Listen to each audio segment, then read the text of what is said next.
So, hello guys. Gusto lang ako i-share ang akong ginagamit nga sabon. Ano siya ang Revenge soap. Ito mo guys, ganun mo na akong ginagamit kay makawala siya mga talumtom sa mga panit or mga itom-itom sa mga singit-singit. Labi na karon guys, naku ang likod na ay bugas-bugas or kanang gimurag agi sa katol.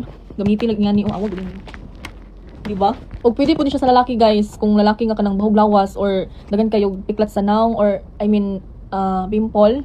Kanina jud guys. Kanina jud ang solusyon ana inyong problema. Unya bakbakon niya ang inyong dry skin or kanang mga kanang panit nga bisag ang lotion mga na mamanit jud siya. Makita jud nimo siya nga mamanit. Kay ilisan niya kapution guys mo nang mamakbak jud siya taman. Og di lang na mao akong ginagamit guys. Napod kay ginagamit nga rejuvenating sa Revenge. So guys, sa mga wala kabalo, nagagamit ako Revenge karon nga rejuvenating. Akong gitry guys, awan ninyo. Kani guys, makita na ninyo ako nang kinalutan kay dagan kay steamboard dari. Kabalo mo guys, kung unsay nakanindot ani.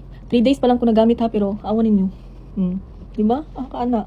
Yan na po na siya sunblock o night cream. Hindot kay siya sa panit guys, hindi pa jud hapdos.